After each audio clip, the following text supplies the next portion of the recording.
ان بیواؤں کو، ان بے سہاروں، ان یتیموں کو۔ آج بھی اگر کسی کے توقع ہے اور امید ہے تو اس امت کے اذلت علی عزت علی، یہ ہے سیاست مدینہ۔ اس فلاحی ریاست کے لیے ہمارے علماء کرام میدان میں ہوتے ہیں۔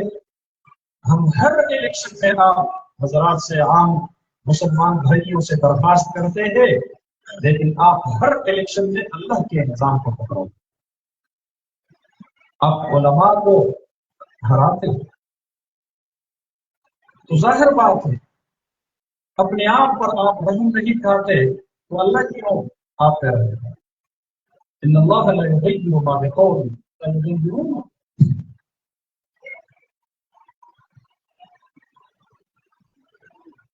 آج تک اس قوم کی حالت نہیں بدلی، نہ ہو جن کو خیال اپنا حال خود بدلنے کا، نہ تم بدلے نہ دل بدلا، نہ دل کی آرزو بدلی، میں کیسے آرزو انقلاب آسماں کروں۔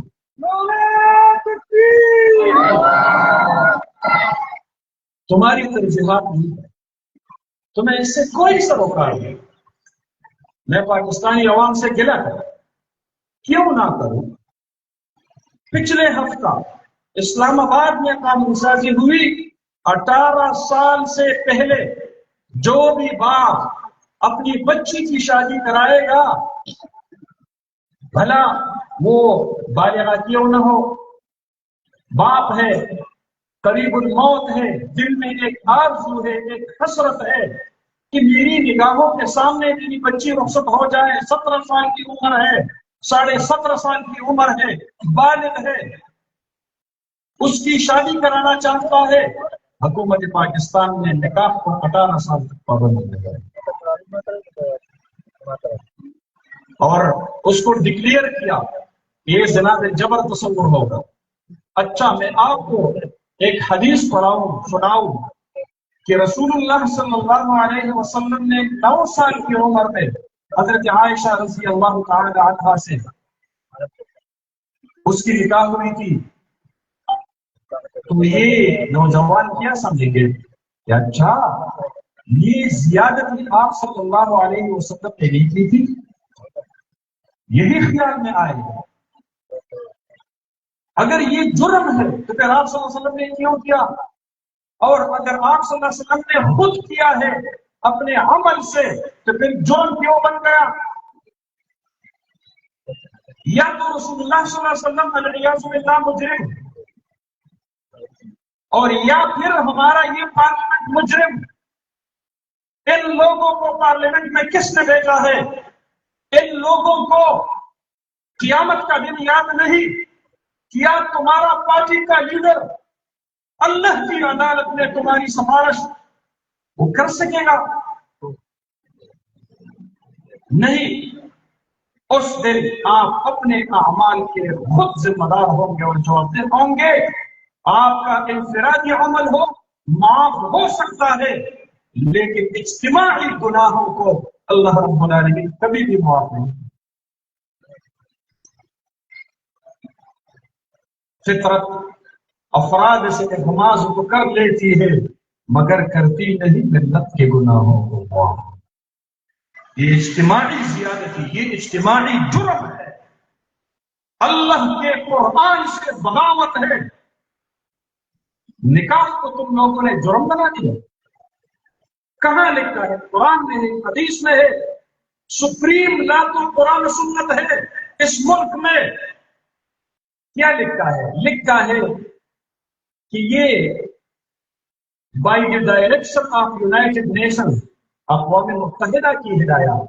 اچھا، آپ پارلیمنٹ میں قانون سازی اقوام متحدہ کے دباؤ سے کریں۔ آپ کا جب بلاسفیمی کیسز عدالت میں چل رہے ہو تو 3 دن پہلے کی بات ہے، ناروے کا سفیر خود پاکستان کی معزز عدالت کے اندر گھستا ہے، اور بدماشی کا عالم دیکھو کہ جس طرح گستاخان رسول کھڑے ہیں ان کے ساتھ ہنسی مذاق کر کے بڑی خوشگپیاں لگا کے ان کے ساتھ مصافحہ کرتے ہیں، اور ہماری وزارت داخلہ کی طرف سے صرف ایک نوٹ جاتا ہے، جی آپ کے سفیر نے سفارتی آداب کی خلاف ورزی کی، وزیر داخلہ صاحب یہ ڈھونڈ لگاؤ پاکستان میں کون کون سیاستدان ایسے ہیں ناگرک کے فنڈز پہ یہاں پر توحید رسالت کے مرتکب لوگوں کی وکالت کر رہے ہیں۔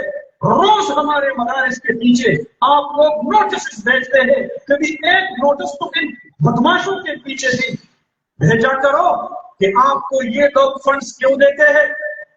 ناروے سے فنڈ لے کر حرمت ناموس رسالت کے خلاف ڈٹ جانے والے لوگ پاکستان میں، ان سے کوئی بھی توجہ طلبی شوکاز نوٹس ان کو جاری نہیں کر سکتا، اور دینی مدارس کے پیچھے روز نوٹس پہ نوٹس بھیجے جا رہے ہو کہ آپ کو فنڈز کہاں سے ملتے ہیں۔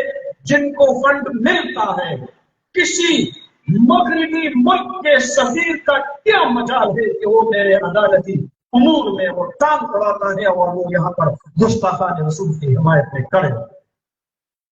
شرم آنی چاہیے تمہیں، دنیا سے چلے جانا نہیں ہے تم نے، قیامت کے دن اللہ کے روبرو کھڑا ہونا نہیں ہے تم نے، لیکن یاد رکھو اگر آپ نے ان کافروں کے ساتھ یہ طے کر لیا ہے کہ ہم آپ کا سپورٹ جاری رکھیں گے، تو ہم نے بھی اللہ کے گھر میں کھڑے ہو کر ہم عہد کرتے ہیں کہ ہم حرمت ناموس مصطفیٰ کے لیے لڑیں گے، مریں گے، اور انشاءاللہ ڈٹ کے کھڑے رہیں گے۔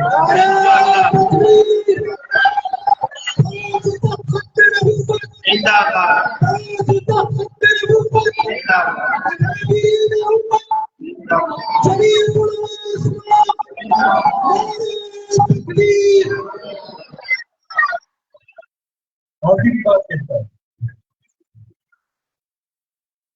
اس سے پہلے قومی کمیشن،